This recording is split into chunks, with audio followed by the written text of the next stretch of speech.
The French defense is probably one of the most hated chess openings alongside with the London system, of course. And if you also hate playing against the French defense, well, this is your lucky day because today I'm going to be teaching a very nice variation to play against the French defense. But before we begin, if you are not subscribed to the channel yet, please hit the subscribe button down below.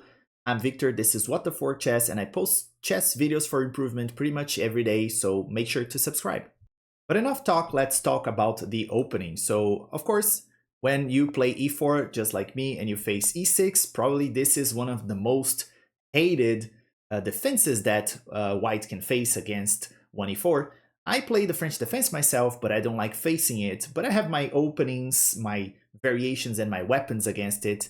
And when my opponent plays the French, I play d4, and after d5, I don't go for the boring exchange variation or the advanced variation or any of the other variations that you guys probably know. I go for a very unusual move, which is bishop to d3. I develop my bishop here. And this bishop is defending the pawn here, so in case they take, I just take back with my bishop, right? So if black takes, I take back. And after taking back, if they attack my bishop, I just drop it back and develop my pieces very quickly. That's my idea. If they go ahead and take, well, we're going to see. In this case, they won't take, right? So that's what I do. If they go out with the knight right away, well, then in that case, I just attack that knight. And after it moves away, I keep developing my pieces. I can develop very quickly here. And this is a very good opening for me. I grab some space, and it's pretty much like an advanced variation with some improvements. But another opening move that my opponent can go for here is c5.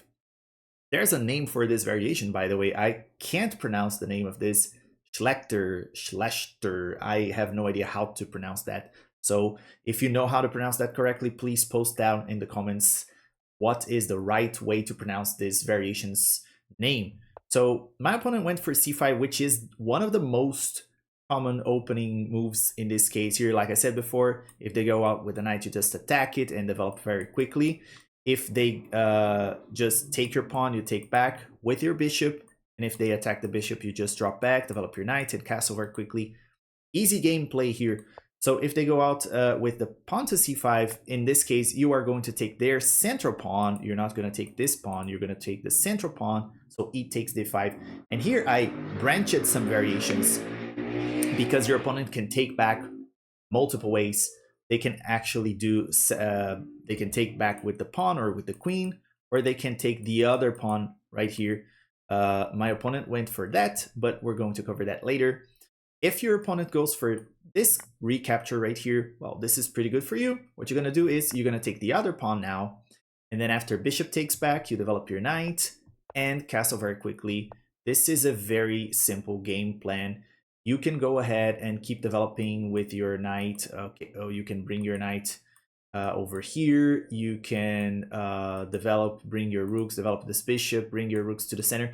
Very easy game plan here, nothing very fancy. Of course, your opponent can also take back with the queen, and if they do so, well, you have a great game. After you play knight to c3, you are hitting the queen immediately, and your opponent's best move here, which is not very intuitive, is actually bringing the queen back to its home square, the starting square, because your opponent might think, well, I want a pawn, and they go ahead and take this pawn, right? This is very natural here for your opponent. But if they do so, well, they fall prey for bishop to e4, which is a very fancy way to defend this queen. And not only that, this queen, to defend the rook.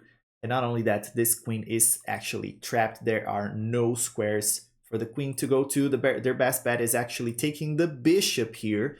But more often than not, your opponent's going to take the rook, and you can go ahead and take it back, right?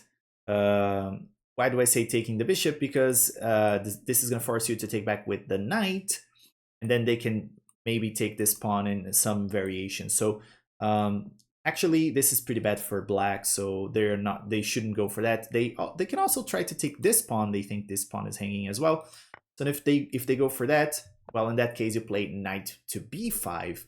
And here you're threatening to apply a fork, and you're hitting the queen at the same time, so they don't have that many squares to go to. You're going to force your opponent to just play some ugly moves like this or this or this, bringing the queen to very bad squares. This check here is kind of pointless too. It kind of makes no sense. You can block it with the bishop if you want. You can kind of block with the queen. There are multiple options for you, but this is pretty bad for black. So my opponent went for this capture right here, taking taking the pawn on d4. And in this case, what you're going to do is you are going to take the other central pawn, d takes e6, and after bishop takes, to get some development, you develop your knight. And your idea here is to bring to castle and bring this knight over here so you can attack this pawn multiple ways and try to win it. That's pretty much what you're going to do.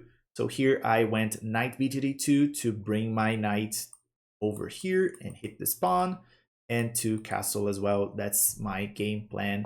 I could have castled right here after this move, but I decided to just play knight to b3 first and castle later. And now I am ready to take this if I want to. I played, after he played h6, I played knight takes.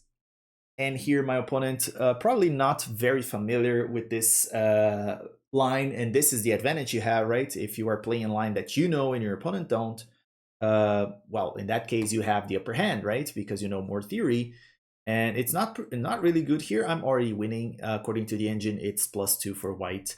Black took, and then I took back, and here my opponent made the losing move.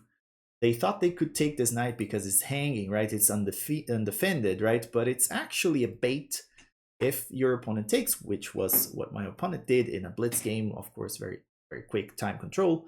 They missed that this move right here is actually check, and there is no way this queen can be defended from the this covered attack. So bishop to b5 check comes with destroying. Like, there's no way. If they block this like this with these pieces, I can just take the queen, right? If they go back to block with the queen, of course I win the queen anyway, so there's nothing they can do here. This is the losing move. So they went back with the queen, and this game is already over. But I misplayed here after a few moves. Rook to e1 check, they blocked.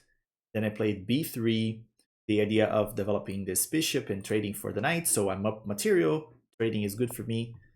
And I played exactly like that, and then I traded as intended. But after this trade, this bishop was aiming at my rook. I should have played rook, maybe here or here. Anything would be better than the move I played, which was c4. I was so confident that this is something that can happen with pretty much everyone. You are winning by so much material that you simply stop thinking. You start autopiloting the game, and okay, I'm gonna trade pieces and win here. But I was up so much material that I could even get away with that. So rook 8 to d8 attacking my queen, I just moved it away. And after they finally saw the move and took my rook, I was down the exchange in this trade. But of course I have queen and a rook against rooks and a bishop. This is super winning. I went for one more trade here, and now it's a queen versus a rook and a bishop. Very hard to defend for black here. I just made a luft here to prevent anything from happening. I can escape from a back rank checkmate if it happens, and I've made sure that my opponent's bishop can't take away my escape square, because this is a light squared bishop, and sometimes when you make a luft like this, if you push this pawn, for example, and they play something not like this, but if they have the bishop in this diagonal, they take away your luft. So you have to make sure that your square here is cannot be taken away by the bishop, and in this case it can't because it's a dark square. So I came here with a check, started to attack the pawn over there. They ignored it. Of course, I took and they take, so it's a trade. I love trading. Trading is great for me here. I'm up a lot of material. Check. They blocked with a pawn, blundering completely the bishop over there. Of course, it's time scramble here. My opponent is already losing by a lot, but they kept playing. I give props to my opponent by kept playing. They kept playing the game. Maybe I can blunder the queen here and they can still win, which was not the case. So I took another pawn here. Check again. started advancing my pawns. Okay, they went for the check. I have the escape square. They tried to attack this pawn, but it's defended by the queen, so there's nothing they can do here. I just kept pushing my there. And over here, they just freaked out, and after this move, they just resigned. That was probably due to the time scramble. This was probably a trick to see if I was going to do anything, try to promote, but it's not gonna help because I can promote to a queen here, and if they take my queen, I can just take back, and I'm winning anyway. So there's nothing that black can do. They should have resigned much earlier here. But that's just to show the power of this variation that you can play against the French defense. Your opponents won't be ready to face this. I promise you, this is the French Schlechter variation. I have no idea how to pronounce that. So if you know how to say that, please post down in the comments, put down in the comments so I can learn how to say this. And again, if your opponent goes out with a knight, you just attack it. If they take, you take back. And if they attack, you just drop back, develop your knight, castle. Very simple game. It's a very interesting variation.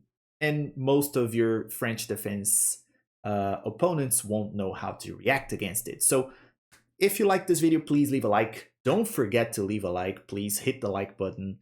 Comment as well. I love reading your comments and replying them. And if you like the content, please don't forget to subscribe to the channel for more. And as always, I see you guys in the next one.